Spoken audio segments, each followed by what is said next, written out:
I don't mind letting you down easy, but just give it time. If it don't hurt now, but just wait a while. Daging menjadi salah satu sumber protein hewani yang dibutuhkan oleh manusia untuk menggantikan sel-sel yang rusak dan sebagai zat pembangun. Daging juga mengandung zat-zat lain yang diperlukan oleh tubuh. Berbagai jenis daging yang biasa dikonsumsi oleh masyarakat di Indonesia adalah daging sapi, daging kambing, daging ayam, dan beberapa jenis daging lainnya. Namun karena beberapa alasan seperti diet dan takut akan jenis penyakit tertentu, daging dihindari oleh sebagian orang. Selain itu, berkembangnya berbagai fakta dan mitos tentang daging membuat masyarakat menjadi was-was. Namun ada juga sebagian orang yang sengaja mengkonsumsi beberapa jenis daging dengan porsi yang banyak karena ingin menaikkan tekanan darahnya yang rendah. Agar tidak salah dan terjebak dengan berbagai mitos yang ada, berikut On The Spot membahasnya lebih lanjut dalam segmen Fact and Myth mengenai daging. So it's easy to ignore the trouble when you're living in a bubble.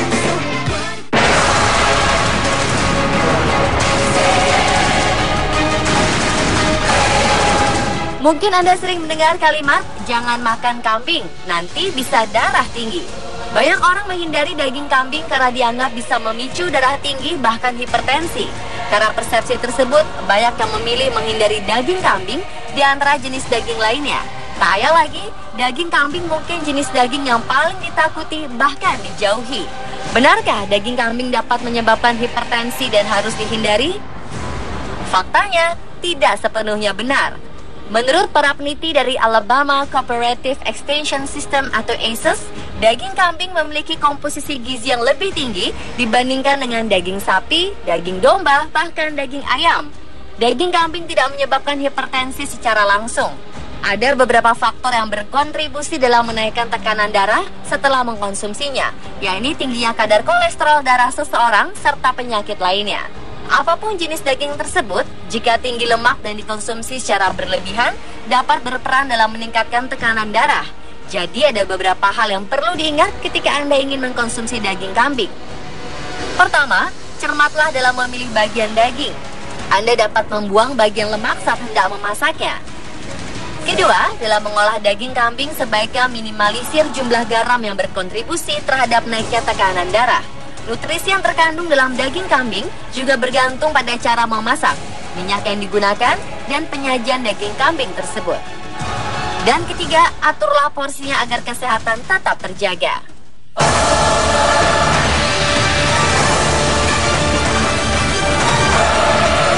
Berikutnya, banyak juga orang meyakini daging kambing bisa meningkatkan tensi atau tekanan darah. Oleh karena itu, sumber pangan yang selalu berlimpah di hari raya kurban ini dipercaya bisa menaikkan tekanan darah.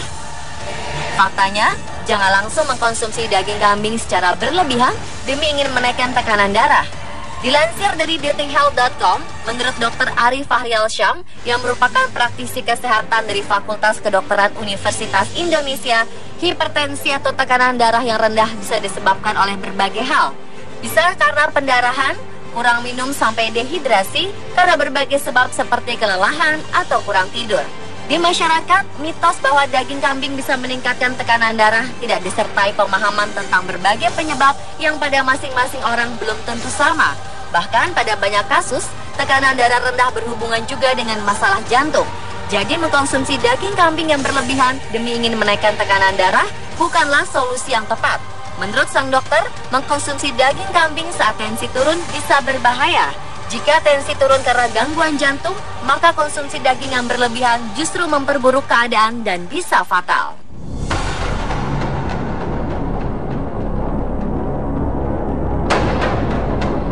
Lalu ada berbagai mitos mengenai daging sapi. Saat ini salah satu cara yang populer di Indonesia untuk mengkonsumsi daging sapi adalah dengan mengolahnya menjadi steak. Dalam steak ada beberapa tingkat kematangan daging yang bisa menjadi pilihan.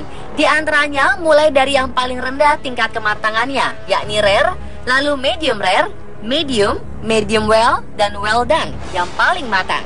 Namun masyarakat Indonesia paling banyak mengkonsumsi daging steak well done alias yang paling matang. Sebab ada beberapa mitos mengenai daging steak selain well done yang belum tentu benar. Di antaranya, yakni mitos bahwa cairan berwarna merah yang keluar dari daging sapi adalah darah. Faktanya, cairan yang keluar dari daging sapi adalah jus. Dan inilah yang membuat daging sapi lebih empuk dan penuh cita rasa. Selain itu, ada juga mitos yang mengatakan jika memasak daging tidak sampai tingkat kematangan well done, seperti medium rare atau medium adalah tidak halal. Faktanya, halal tidaknya daging bukan ditentukan dari tingkat kematangan daging sapi, melainkan ditentukan dari proses pemotongan sapi hidup. Kemudian ada mitos yang mengatakan jika daging sapi yang dimasak tidak well done atau matang sempurna, mengandung bakteri yang dapat membahayakan kesehatan. Faktanya, bakteri hanya hidup di permukaan daging sapi. Bakteri tidak dapat hidup di bagian dalam daging sapi karena lapisan dalam daging tidak mengandung oksigen.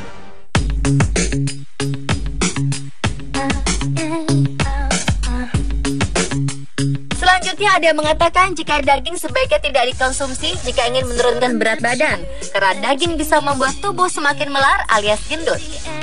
Faktanya, daging bisa dijadikan menu untuk diet, asalkan dipadukan dengan makanan lain yang tepat.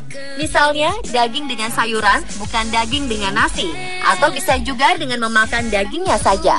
Bagaimanapun juga, daging perlu disertakan dalam menu sehari-hari karena mengandung protein tinggi dan merupakan sumber nutrisi yang penting.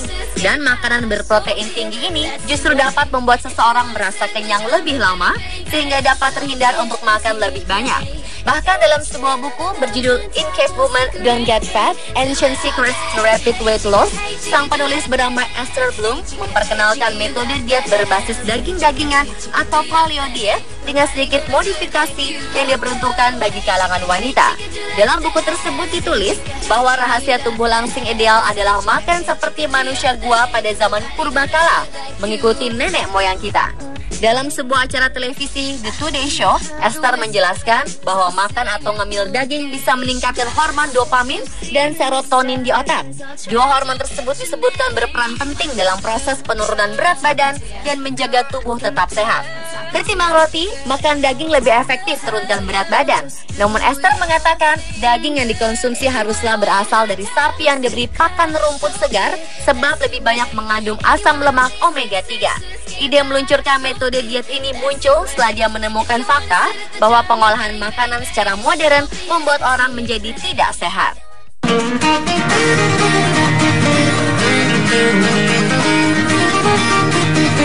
Kemudian ada yang mengatakan jika wanita hamil dilarang makan daging kambing karena berbahaya bagi janin. Ternyata ini hanya mitos. Faktanya, jika sang ibu hamil tidak memiliki riwayat penyakit kolesterol dan jantung, maka masih diperbolehkan untuk menyantap daging kambing asalkan dalam porsi sewajarnya. Daging kambing yang memiliki kandungan lemak jenuh jika dimakan berlebihan bisa mempengaruhi metabolisme asam urat. Hal inilah yang berbahaya bagi penderita kolesterol dan jantung.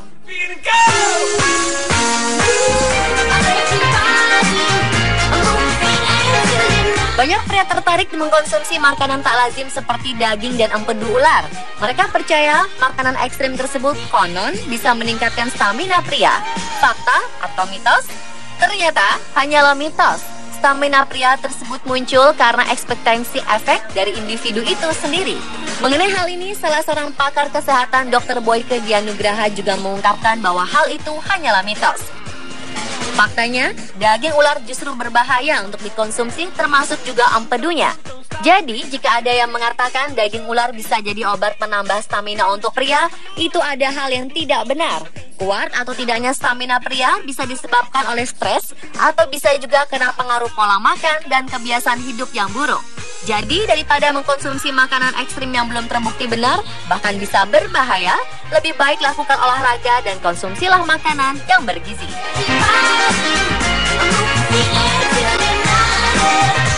Dan pemirsa, itulah beberapa fakta dan mitos mengenai daging.